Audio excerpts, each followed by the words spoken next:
Hello, everyone, and welcome to the Ignorant Intellectual on Media. Today, I thought we'd go away from all the mixed hauls and thrift store hauls where I go out and get physical media and show it to you and how much I paid for it. It's quite interesting to watch those films, but I thought maybe we'd take a look at collecting physical media on a budget. All right. So basically, this is for anybody that has a limited budget on collecting their physical media, yet they still want to collect it. So maybe it may also be a an entry for a person if they watch this video on, well, can I really collect physical media? Maybe they're deterred from collecting physical media because of its cost. All right, and maybe they think that streaming services would be cheaper, so they do the streaming service rather than the collecting of the physical media. Um, this may change your mind. All right, so but basically, this is a primer on how to collect physical media on a budget. All right, so how do you collect physical media on a budget? There's a couple of things I'll tell you about, and then um, I'll actually give you some other pointers on how you can actually collect physical media, the physical media that you want, with a little bit of patience, a little bit of work, um, and a little bit of time. You can basically get the media that you want free. All right, so that'll come at more at the end of the video. Let's first talk about collecting physical media on a small budget. So this is probably best for a person that maybe spends less than $100 a month on their physical media. All right. So you can go a bunch of ways on what you're going to do with that $100. So if you have like a very large budget on physical media, you have no limitations on what you can collect. You can just go on Arrow or Criterion's website and pre-order whatever you want, and you can afford it, right? So that's good. But what happens if you don't have that, let's say, luxury? All right, what happens if you're working paycheck to paycheck, you have a family to provide for, maybe you have a mortgage or rent, that kind of thing, and you don't have a lot of what's called discretionary income to spend on collecting films. So let's say around $100. All right. So this is for people that collect around $100. If you have more than that, um, if you have almost an unlimited or a large amount that you can spend, if you so choose, on physical media, then maybe these pointers won't really um, apply to you. All right. But that's okay. You can still watch the video because um, I'd like to say something about people that have large budgets because they're great. They're great for the collecting world. They're great for the industry. So um, join us. Maybe you'll see how others who don't have that luxury will collect media. All right. So why would you take advice from me? Okay. So the reason why you're going to take advice from me is because I have a collection of over 5,000 films. It's about 3,500 DVDs and 1,500 Blu-rays. I have not gotten into 4K yet because 4K is just out of my price range. All right, so I just can't. Uh, have difficulty. Well, first I would have to buy the TV and the player for 4K, which is expensive. All right, so I don't have that budget to do that, and so but my physical media collection is about 5,000. My CD collection, if you like music, I have a CD collection of probably over 2,000 CDs. Um, LPs, I probably have 250 LPs, like records or whatever. And, books.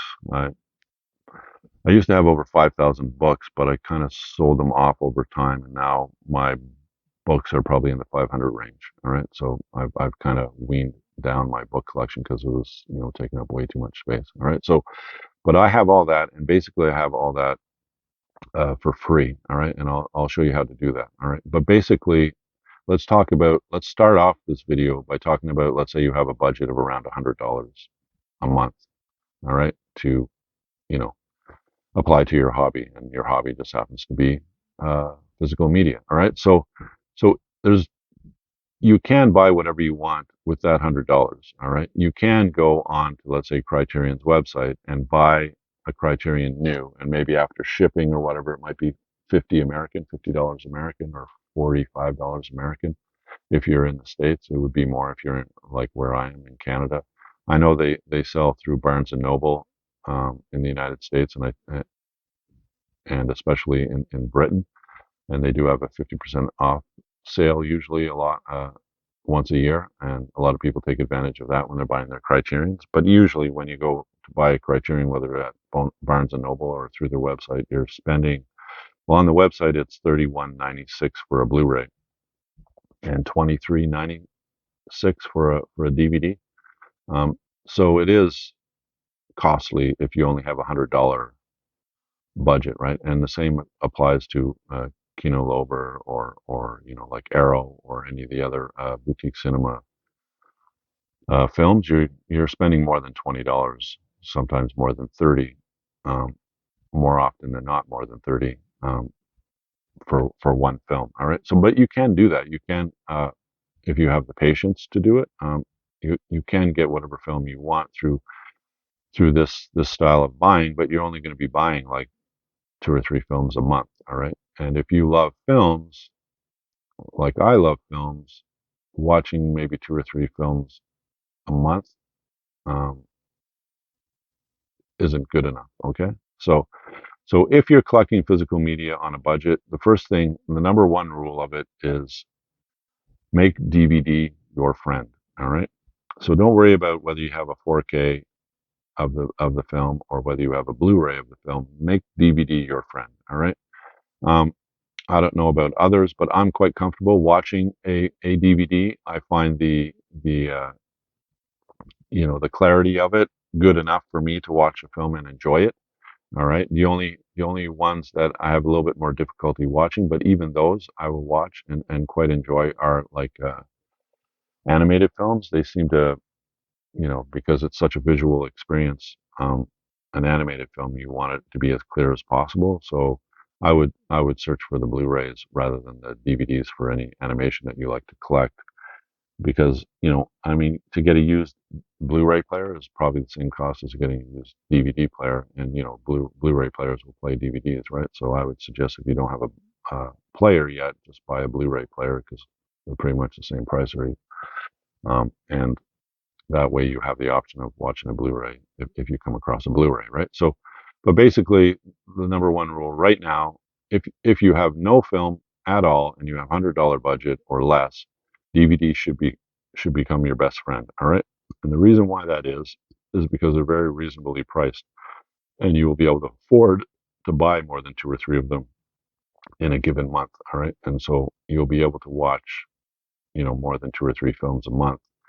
Whereas in the other way, if you're buying films at $30 or $40, you may only have enough to buy two of them in a month, and that's all you're going to be watching.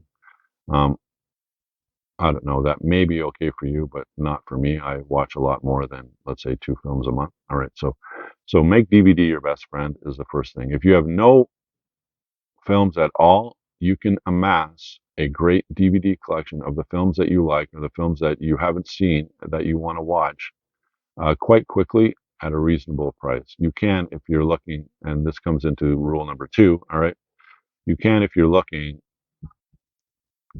with that $100, get at least 50 DVDs in a given month. So you're going to be watching films like one a day, and you still, just one sec. So um, you can, if you have $100 budget, um, uh, pick up, anywhere up to like 150 to 100 DVDs in a given month. If you go searching, which comes into rule number two. All right. So rule number two is um, buy used, not new. All right. So if you want to buy new, go ahead. There's nothing wrong with it. But like I said, you will be limited in the amount of films you'll have each month, and you'll probably, some nights you're going to want to watch a film and then you don't have a film to watch because, you've already watched the films that you have, and it hasn't been a couple of months before you return to a film, right? I mean, you may like, A New Hope or Star Wars: A New Hope, but are you going to watch it every night? Probably not. You may return to it every month, maybe even every few weeks. You like to watch it or whatever, but you need a half decent amount of films in your collection in order to have a variety enough to watch, a film if you want at night or whatever, right? So with the DVD. So buy used. If you can buy DVDs for $5 or less on the secondary market. All right. A lot of the times you can get them for $1 or even less than that if you're buying, a bunch at once. Right. So make DVD your best friend and buy them used rather than new. If there's a title that you want that's difficult to find and you see it, on Amazon or whatever, um, if it isn't really obscure or older, you can probably find it for under $10, and maybe you'll splurge and get that one because you can't seem to find it on the secondary market. But most times, uh, buying on the secondary market is a lot cheaper, and you'll get more films, more bang for your buck by buying used rather than buying new. All right. So there is a couple of things that you need to do when you're buying on the secondary market, which is number one, whenever you buy something, look at it first. All right. So a lot of people, especially if you're buying bulk or larger collections of DVDs, or any type of media, they don't check it before they sell it. And, people have a tendency to watch their media, and sometimes, they'll be watching films and they'll take the discs out of the film cases, and then they'll be by their Blu-ray player or whatever, and then they just leave them there, and then they put you know the case back on the shelf, and then when they sell, you know things get lost, and then you're buying stuff and you get it home and you open it up and there's no disc in the case, and it's really hard to get that disc after you've purchased it. You have to go through the whole thing you did before, and sometimes it's just not worth your time to do it, so you just take the loss or whatever, right? So before you do that, before you purchase, when you're buying secondary, check the cases first. All right, make sure that the DVD or whatever, the CD or whatever is actually in the case. All right, and then check to see whether it's the right one. All right. A lot of the time, sometimes people will switch the discs around and not realizing it. I mean, you probably had that habit yourself. You bring 5 movies to your DVD player or Blu-ray player. You take one out, you play it, and then when you take it out, you put it. You take another one out, and you play that one, and you take that one, you put it in the other uh, case by accident, right? So always check to see that the movie that's in the case is the actual movie, um, that the case represents. And third, check the surface of the film or the CD or whatever to make sure it's not scratched to hell, because a lot of people will sell you stuff that is scratched to hell because, like I said, they didn't check it, or they do check and they're trying to get away with selling it rather than throwing it in the garbage, get some money for it, even though it's a piece of shit, right? So always check that as well. All right. So spend the bit of time opening them up, checking them quickly, open them up. I mean, if you go through, let's say you buy 100 of them, and grab like a random 20 of them or whatever, see if there's any missing. If there is one missing or one is scratched, then just go through the whole fucking thing. All right.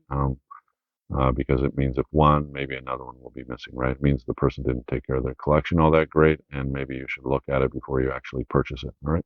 But basically, check the case for the disc and make sure it's the right disc, and check that the disc is in condition that you can actually watch on. Otherwise, you're just wasting your money, all right?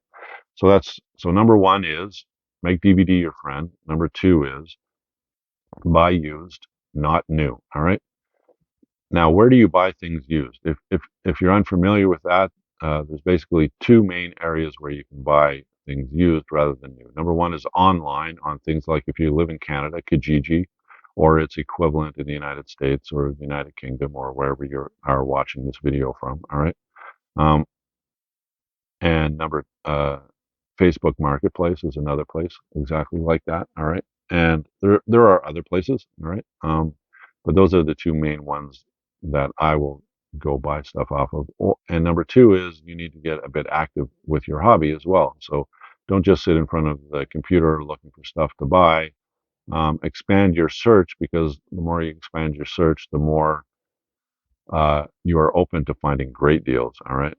But if you're not out there, these deals will, pass you by and you won't even notice. You won't know that you even missed it. Right. So I will tell you about one deal that I did, and the fantasticness of that deal. And I think it will motivate you to get out of your house and look for media as well. All right. So the result, if you live in a major city in North America or the UK, or again, wherever you actually live that you're watching this film, watching this video, there's usually thrift stores around your neighborhood, right? So um, where I am, there's like, Salvation Armies, there's, Value Villages. Although Value Village, can you really consider it a thrift store since it's basically a for-profit organization? You're not really, when you go in there and you buy stuff, you think that money will go towards uh, helping the less fortunate or whatever, which is the reason why, let's say you go to a Salvation Army, right? The money that you spend on the stuff that you buy in the Salvation Army goes towards, soup kitchens and things like that, right? Um, it does it with Value Village. Value Village, that money goes into the shareholders or the owner of the business's pocket, basically. All right. So you're donating. If you're donating, number one, if you're donating stuff rather than throwing it out because you think it'll benefit your community, um, if you're donating to the Salvation Army, they use that money. Well, they'll use your stuff and put it up in their store, and then less fortunate people can come in and buy it, whether it's clothing or whatever, right? But number two, the money that they spend also goes towards the charity to help people. Whereas, and if you drop your stuff off at Value Village, um, their markup is usually higher than the other thrift stores. And the reason why it's higher is because there's a percentage of that goes back to, the pockets of people that have invested in it. It's basically a business. It's not a charity. All right. So um, just remember that when you're donating stuff or when you're buying stuff. When you buy stuff off Value Village, in Value Village, that money does not go to charity. It goes, to, a business person. Is there anything wrong with that? No, but they seem to market themselves as a thrift store, like a charity thrift store, and it kind of dupes the people that go in to buy, thinking that they're helping their community by buying it. No, I mean people that go in and buy stuff. If it helps them because it's cheaper than buying new, that's good. That's the good thing about Value Village. But if you're looking at that money or donation as helping people in your community, if that's your main purpose, the Salvation Army would probably be better, or another thrift store that's actually a charity would be better uh, for your items or buying things, right? But anyway, so you will have thrift stores.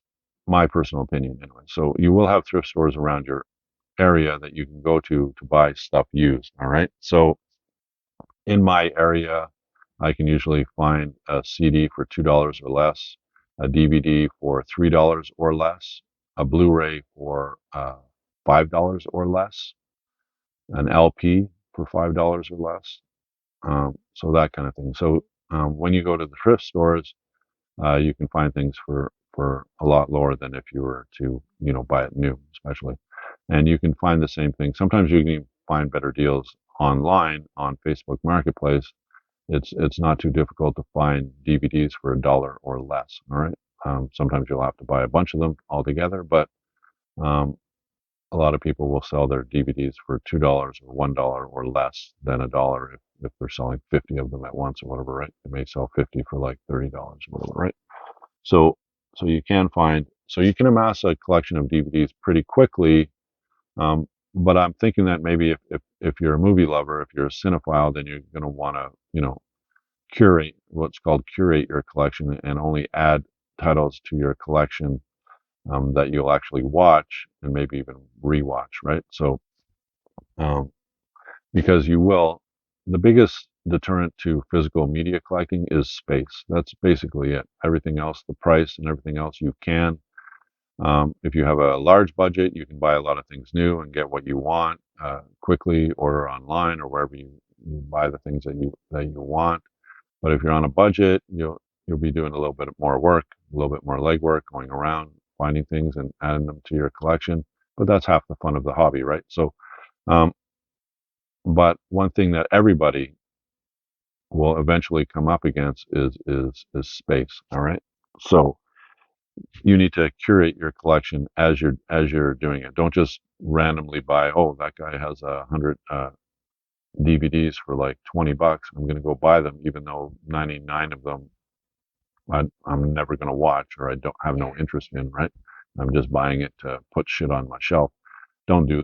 I would suggest you not do it that way. I would suggest that if you see something for like 100 DVDs for $20, look at the titles of the DVDs, and if there's a lot in there that you would want to add to your collection, buy it. But if there isn't, don't buy it. Move on to another ad, right? So anyway, so that is on a budget. If you can find your physical media for like less than $5, all right, that means each title you can buy like 20 for the month if you have $100 budget, which means like 20 is pretty good. I mean, there's 30 days usually, around 30 days in a month. So 20 out of the 30 days, you have a movie that you can watch, right? So that's around what you want to be doing. If you can find it for even less, that's even greater, right?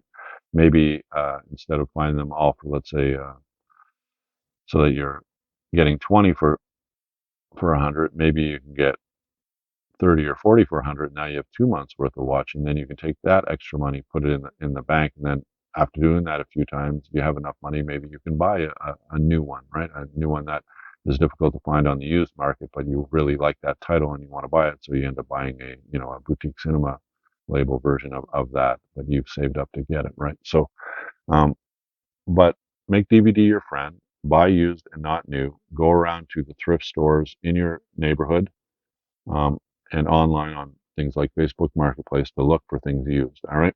Those are the three main things. If you do that, you can stick with your budget, because here's another thing about it is that sometimes when you have a hobby, it's fun and you enjoy that fun. You enjoy that, endorphin rush or whatever when you go into a thrift store or whatever, and you find a movie that you've been looking for 6 months and you finally find it at a price that you can buy it for, and you go, oh, man, that's such a, and then you get excited about your movie collecting, and you end up blowing your budget, right? You end up going into someplace in a thrift store and you see like somebody drop their collection and you would have to spend like $300 to get it.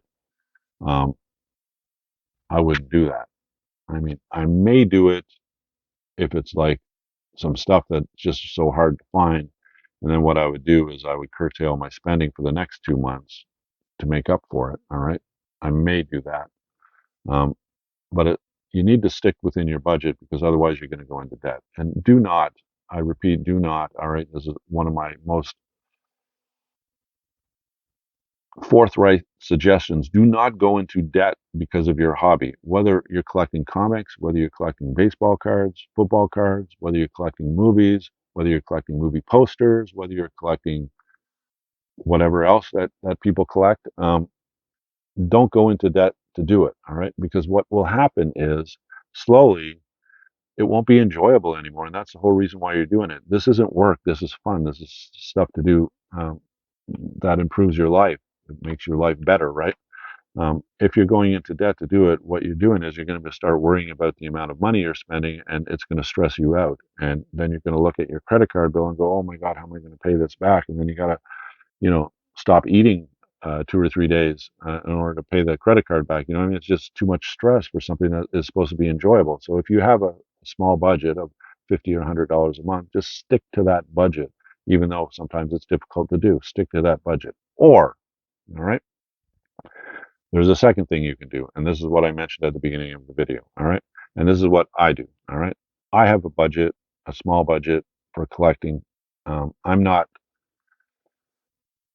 I don't work hand to mouth, but um, most of the money that I earn is going towards, things that are more important than a hobby. All right, my son's education, my mortgage, the car payment, all the things that adults have. Uh, the reason why they're working. All right, so all that stuff is more important than my hobby. So after all that stuff is taken care of, I don't have a large amount of money to spend on my hobby. So I don't. All right. What I do instead is I have time.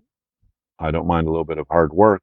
Um, and this is where this comes in. All right. So if you want to collect a media library or any type of collection, you can do it um, enjoyably if you don't mind spending a bit of time and and doing a bit of work in your free time in order to be able to get exactly what you want. All right. So, and this is how you do it. All right. So if like, okay, here's if this is good for you, like I said, um, make DVD your best friend. All right. This is a DVD of Eating Raw, one of the funniest films I've ever seen. All right. It's an extremely funny film. Because of its content, I won't ruin it for you if you haven't seen it. If you haven't seen this film and you come across it, pick it up and watch it. I think you'll quite enjoy it. In fact, um, the Criterion Collection thinks it's such a good film that they came out with a Criterion version of it. All right. So this film I picked up for like, I think it was $2. This one, if I bought it new, would have been 31.96, and then with shipping and everything else, it would probably cost me about $50 for this. All right. But I got this for less than $1. But that I'll do at the end of the video. All right. Right now we're on part two of the video. First is the three main rules of collecting on a budget. All right. Now it's um, how to do that um, if you don't want to have a budget. How to do it so that you can buy whatever you want. All right. Okay. So if this isn't good enough for you, you want this, then there's only one way if you don't earn a large amount of money and have a large budget um, to spend on your hobby. So if you want this, which is the Criterion version Blu-ray of this, all right, then there's something that you need to do. If you can't be happy with this, which is the DVD version of Metropolis, and would prefer this, all right, which is like anywhere between $100 and $200 on the secondary market because it's out of print. I got it for less than $1. Um, then there's something that you need to do. If this isn't good enough for you, which I found for $2, you want this, which is like again more than 30. All right. There's something that you need to do. All right. If you really like, if this isn't good enough for you, all right, which is a four case of all the Blade films, you want them all in this, all right, which is a steelbook version of Blade, all right, a very beautiful steelbook, all right. Then there's something that you need to do. All right, I keep saying there's something you need to do. What do you need to do, Scott? What do you need to do, Mr. Ignorant Intellectual? All right, so what you're going to do is this. First of all, you need to gain the knowledge. All right, if you don't have the knowledge, this advice probably it will serve you well, but it'll serve you well in the future, not presently. You need to gain that knowledge. All right, and how you gain that knowledge, that's half the fun of a hobby. Usually, I mean, for me, I enter a hobby because I want to learn about that. So um, I went and worked at a bookstore for a few years because I wanted to read books and I didn't have a big budget to buy books. So working in a bookstore, you have access to the whole thing. It's like a library right at your fingertips, or you can actually go to the library, right?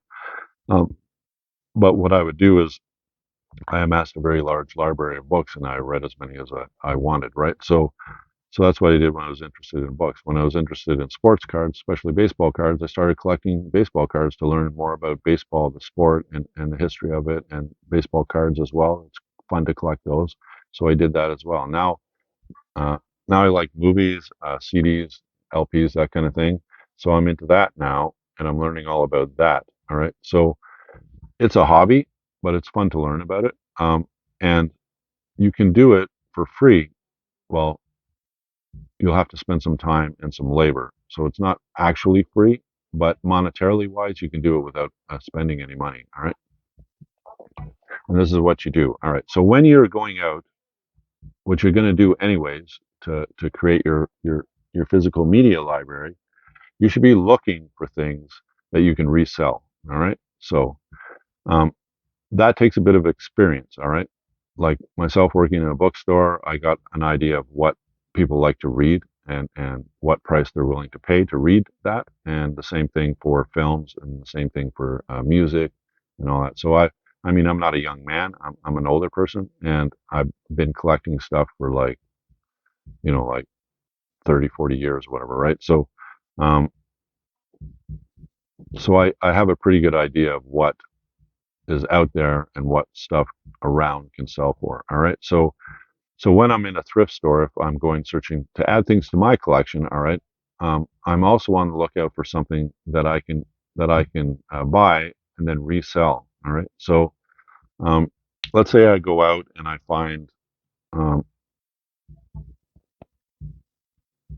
this movie. All right, I just showed it to you. All right, and this movie I find for $1. I know that I can probably sell this for about $5. All right, um, so if I would to find this used and I found it for $3, I know I could sell this for like $25. All right, so not that it, you will find Criterion Collection movies in the secondary market, and I have found Kino Lorber stuff as well.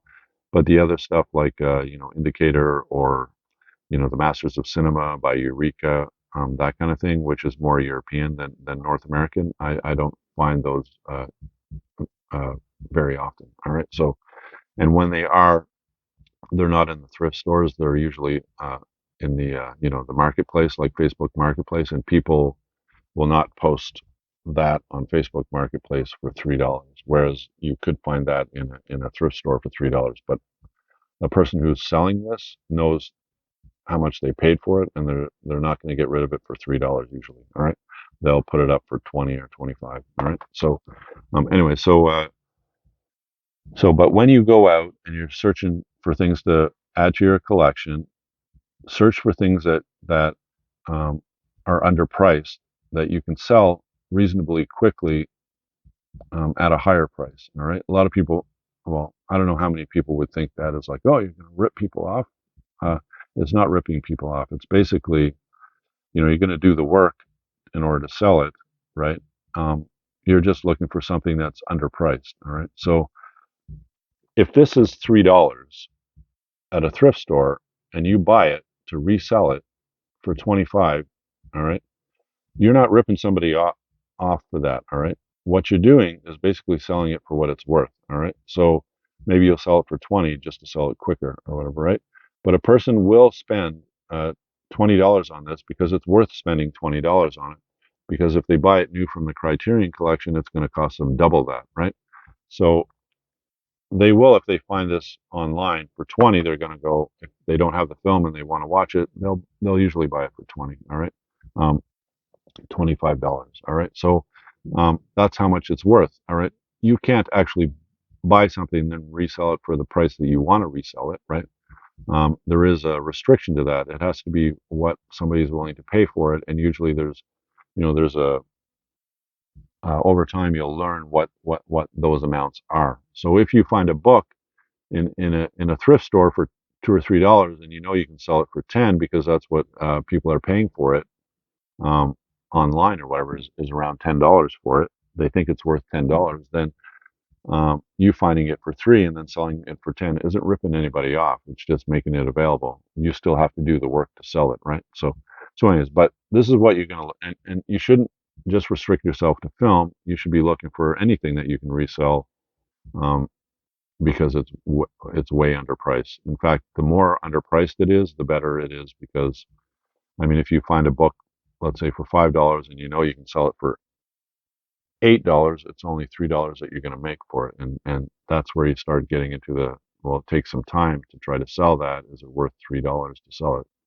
Uh, I think $3 would be my basement, right? So for me personally, right? So um, anyway, so that's what you go out, you look for movies to add to your collection. Then there's Casablanca. I already have that in my collection, but this is a nice edition Blu-ray of Casablanca. I could probably sell this for like $5. Um, in the thrift store, it's $1. Okay, $4. Yeah, I can do that. So what will happen is at the beginning, you'll be doing uh, work listing things. All right. So what do you do after when you sell it? What you're going to do is you're going to put it on Facebook Marketplace or Kijiji or one of the other,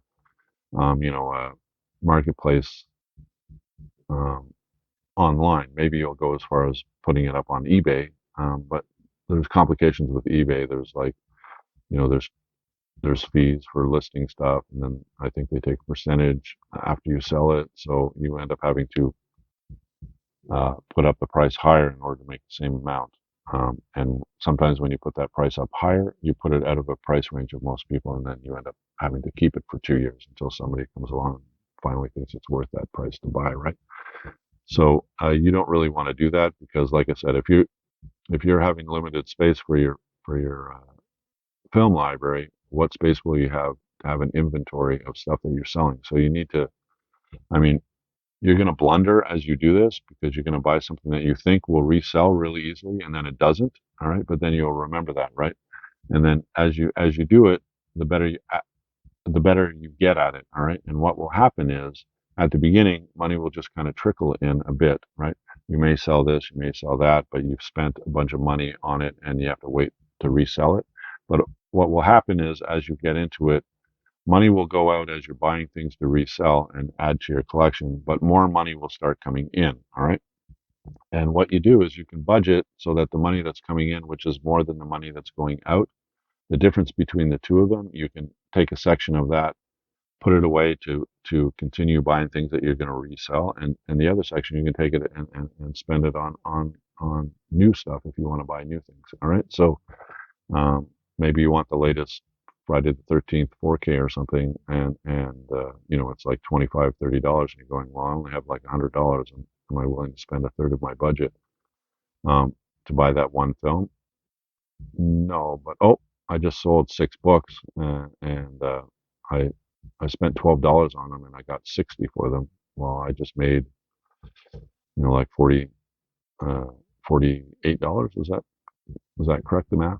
$48 on it. I'm going to buy that new 4K. All right. So anyway, so that kind of thing. So if you're willing to do the work to list things, because you're going to need to take pictures of it, and you're going to go online and list it, add the pictures, do a description. It takes a bit of time, but once you get used to doing that, it usually takes maybe 5 minutes to put up an ad, right? So you can do maybe 12 in an hour. If then what you're going to do is say, okay, it takes a couple of minutes to delete it once it sells and all that. You take all the time it takes. So let's say in a given hour, um, putting up ads and taking down ads and everything else, let's say you can do, let's say 10 in an hour. All right.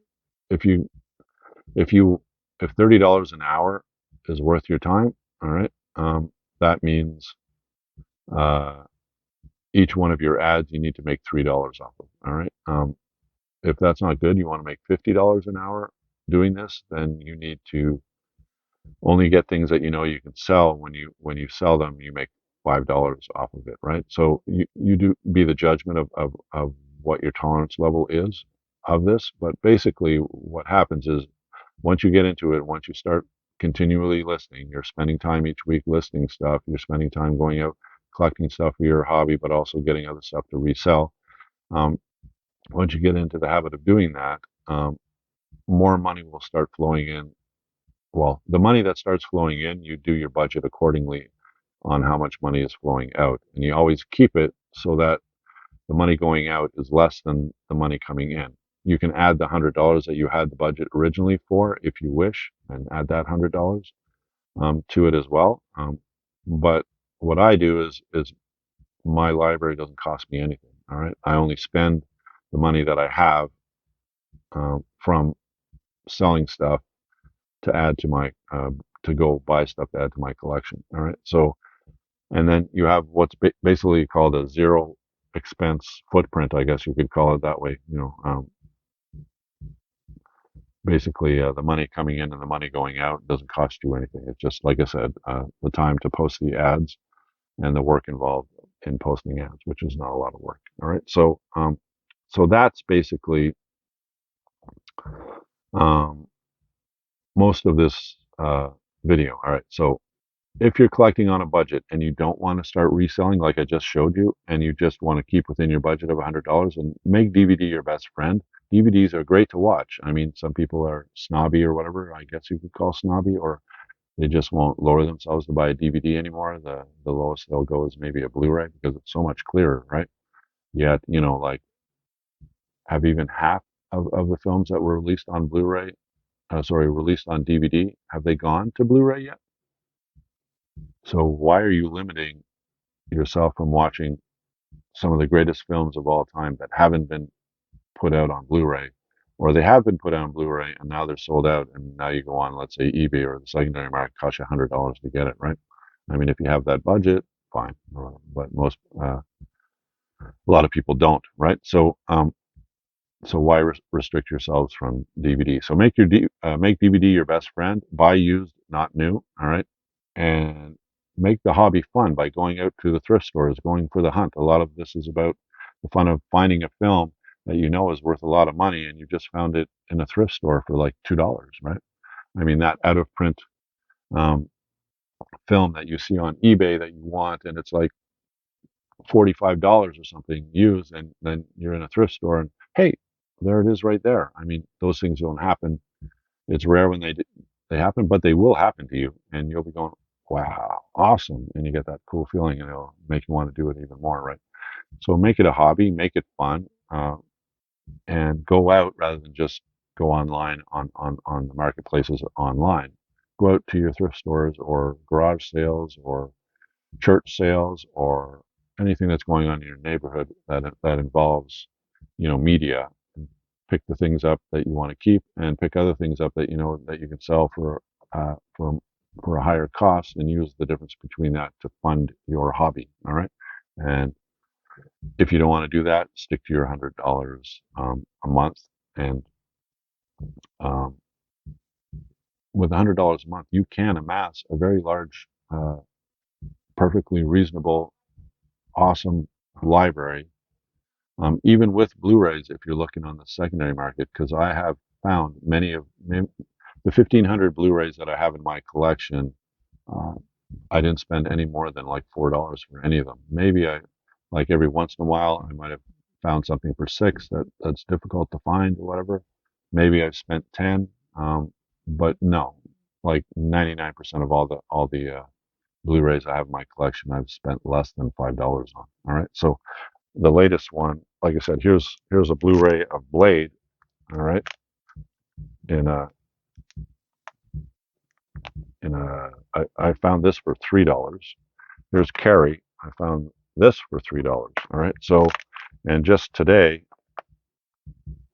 was it today? Or yes, no, just yesterday, I found that for $4. All right, so you can find Blu-rays for reasonable cost as well.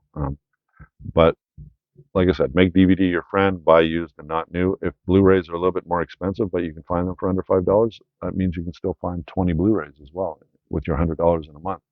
Gives you the films that you want to watch. All right. So um, to me and to you, you should think that access is better than format. Okay. Access to the film is better than format to the film. All right.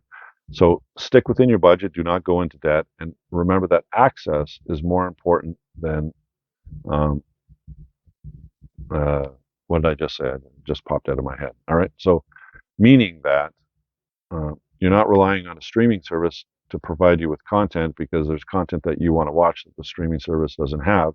And if you can find it on a DVD, then why not? Access is better than the format. Access is better than format. All right. So, you watching it is more important than you getting it on the latest and greatest, 4K or whatever, right? All right. If you have that in mind, you can, like I said, amass a pretty good library. Most of them is going to be DVD or Blu-ray, all right, of the films that you love to watch, all right, and you can do it on $100 a month or even $50 a month, right? The slower, quicker you go, right? But don't go into debt and always buy used, not new, all right? So now the final thing about this video is, remember, I mentioned that I got this for less than $1, and maybe you're wondering why.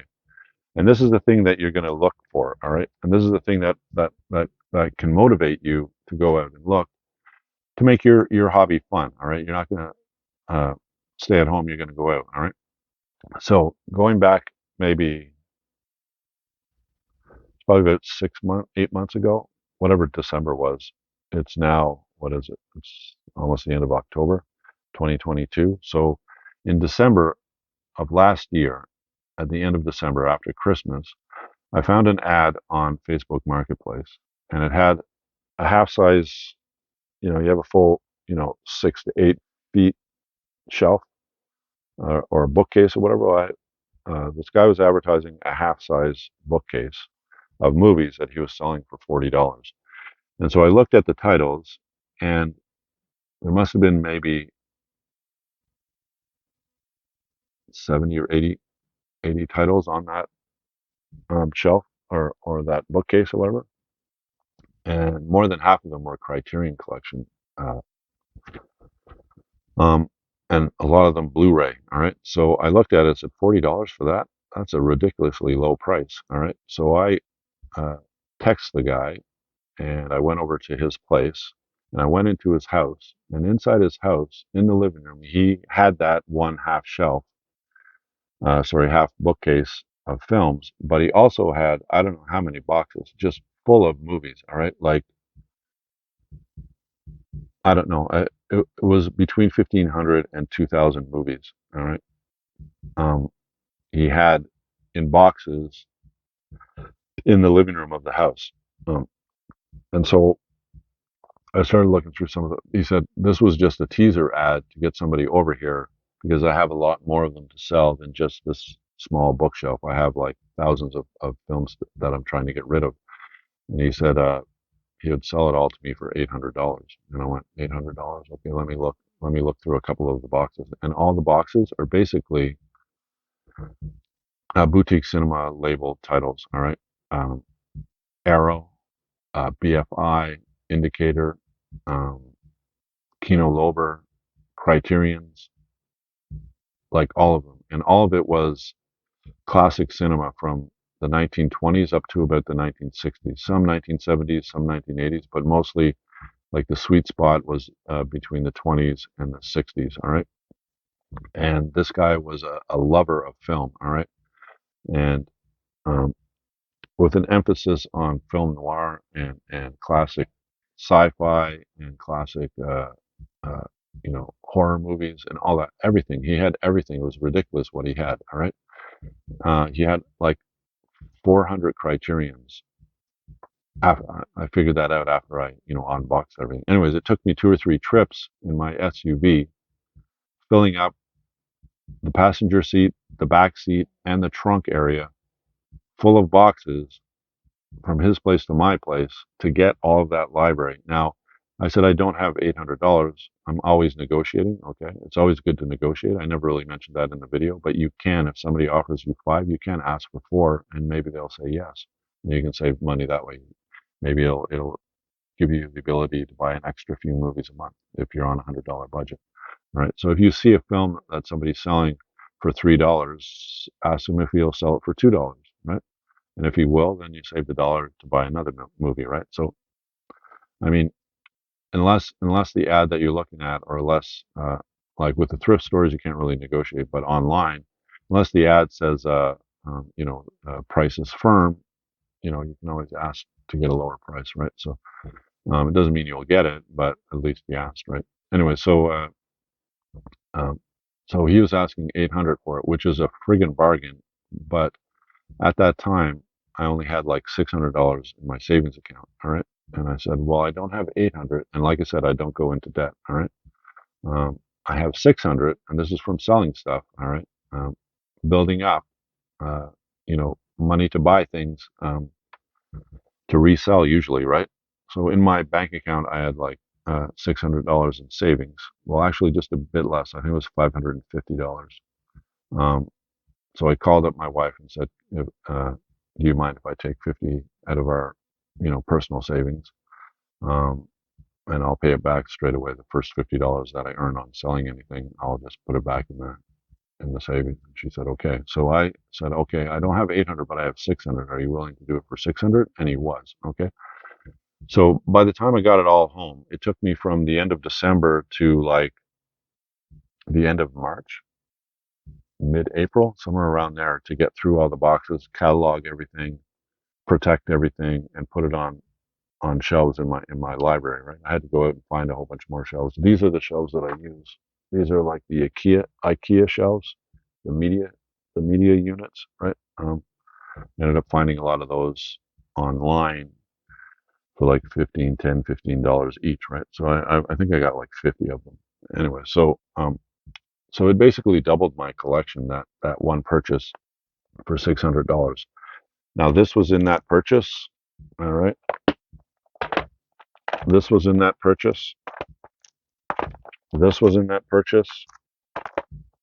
This and this was in that purchase. So the gentleman had bought this on DVD first, and then Eureka put out a really nice box set of the film, the Fritz Lang film. It's one of the classic great films of all time, with a booklet and the Blu-ray. It's actually a Blu-ray DVD combo in a nice hard case. And I looked I looked to see if they were still selling it. Eureka was, and they're not selling it anymore. It's out of print. So then I go on eBay to see what the price of that is, and it's selling anywhere between $100 and $200. So um, anyway, so I think it was close to around 2,000 films. It basically doubled my collection. It put my collection from 2,000 up to around 4,000 films, and I've been collecting since then, right? So I'm up to about 5,000 films now. But I mean, it's ridiculous what was in that collection. He had here's another one that was in that collection, the Mario Bava stuff on DVD, all of his films on DVD. Um, stuff like this as well. He was a Bava fan. These two Arrow films, right? I mean, just hundreds and hundreds of them, right? It was a ridiculous. I mean, it was a purchase of the century or whatever. I don't know what you would call it, right? He had these ones, the Harryhausen.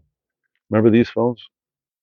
Remember the Sinbad film? That's the one that I remember the most with this character. He had all of them in these nice box sets. Anyways, I could just go through.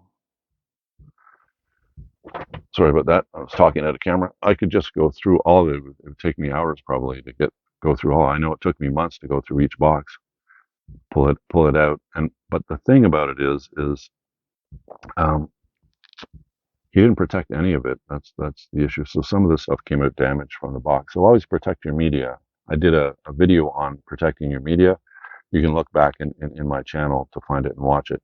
Always protect your media. If you notice this one here, as an example, notice it's in a nice plastic bag, taped up, so it's nice and tight. When I want to watch this, I'll just take the bag off and watch it, right? But until then, this is on the shelf and it's protected in plastic. You're not going to get dust on it. It's harder to damage that way and everything else. So anyway, so that was the purchase of a lifetime. Let's put it that way. And you will. I mean, that's not the only time that's ever happened. I drove like 100 kilometers because this guy was selling um, the Studio Ghibli films in Blu-ray, uh, like um, cases or whatever. It slips my mind again. What are these things called now? The metal cases. Anyways, steelbooks. I'm getting tired. All right. So he was selling like 10 of the 22. I think it was 10 of the 22 Studio Ghibli films on Blu-ray in steelbooks. He was selling it for $20. So I drove like an hour to go buy them for $20, right? Probably probably cost me like $20 in gas to do it, but even so, that would be $2 each, right? Anyway, so you will find these bargains if you look for them, and you're always out, to the thrift stores or whatever, right? I found about 25, maybe 40 of the Kino Lorber and Criterion Collection films in thrift stores for less than $5 each, like $2 or $3 each, a lot of them. That kind of thing. You're going to find these things, and it's going to get you a bit excited if you're like me, to get something at a reasonable cost because you do have a budget, right? Um, so it's nice to get that kind of thing at a reasonable cost, right? So um, if you look, you will find it, right? Everybody will have that story. Maybe I should do a video on just the great stories of finding things um, at a ridiculously low price or whatever, right? I think I'd probably top everybody with that $600 purchase. But anyways, um, I'm slowly going through watching all of those films because there is so many of them, right? Anyway, all right. So I'm digressing. So basically, to end this video, number one, make DVD your friend if you're on a budget. All right, you don't have a very high budget. All right. Number two, buy used rather than new. And number three, go out of your house and go searching for this stuff because it's fun to do it, right? And um, uh, you'll find stuff for reasonable cost, right? And do it online as well, but don't just stick online. Go out to the thrift stores, the garage sales, and everything. Have fun. Make it a hobby, right? And you will find stuff that's going to reward you for doing that. All right. And if you so choose, you can do this at a zero sum. All right, where it doesn't cost you any money. It just takes a bit of work and a bit of time, and you can resell stuff. It's just there's a bit of a learning curve to that. Once you get the learning curve down, you can basically fund your hobby for free, right? And just with a little work, all right? And don't restrict yourself just to movies. Do books, CDs. There's certain CDs that will sell for 5, 6, sometimes $10. And if you can find them for $1, it's worth your time. There's books that you can find for $1 or two that you can sell. You know, they're way underpriced for $1. You can sell them for like 6, 8, $10, right? Um, so don't just restrict yourselves to movies, films, CDs, LPs, whatever you can find that you know you can sell for, you know, because it's so underpriced, you can sell it for a higher price.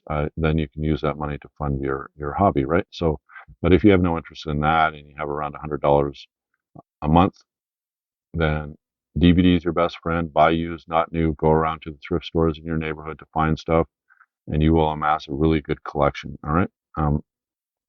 And maybe one day I'll show you my collection as well. All right. So thank you for watching this video, and I hope you really enjoyed it. I hope I gave you a few pointers uh, about creating a media library. All right. And if you enjoyed it, leave a thumbs up. If you like my channel, subscribe to my channel. I'd appreciate it. And I will make another video very soon, and I will talk to you then. All right. So you have a good day, and bye for now.